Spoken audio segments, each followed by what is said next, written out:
To remove the Homelink panel, take a very small screwdriver and insert it right here where, well, approximately where the number 3 is. Stick it in between, push it up, and then gently pry this down. And if you work it out, you'll be able to just pull this out and without much of a problem. And then slide it back, and you'll be able to remove the light. Once the Homelink is out of the way, is actually pretty easy.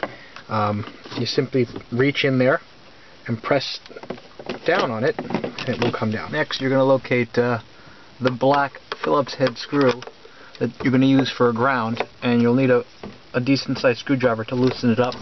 Once you loosen the screw, you're going to use the ground, the black wire on the V1 Hardwire kit to connect behind the screw, and then you're going to tighten it up. Next, you want to route the telephone cable through the headliner.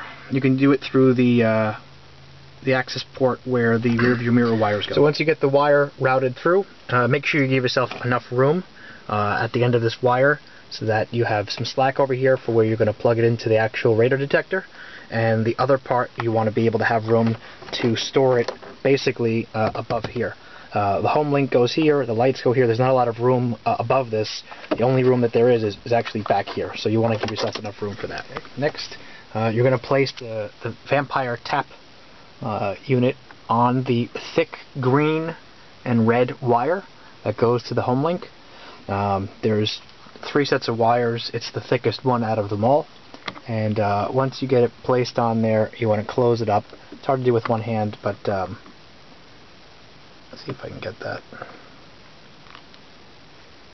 And then you might need a set of pliers to close that all the way.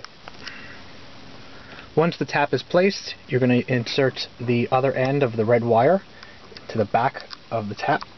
So next, you're going to use the included wire tie and neatly bundle everything together so that you can store it neatly above the compartment up here. Once you're done with that, go ahead and reattach the grounding wire. You're going to have to loosen one of the black Phillips head screws in order to get that in there, and it should slide right there, and then make sure you tighten it back up again. Believe it or not, here's a cleaned up view of how everything should rest, if you will. We have the radar detector wire, or the telephone wire over here. I routed the cables appropriately so that when I put this all together, it will hide right up, and I replugged the light back in. So simply reinstall everything that reversed how it was removed. That gets slid in there. This goes this way. Once you put everything back, it's time to test drive it. So put the car onto accessory position, and everything should work.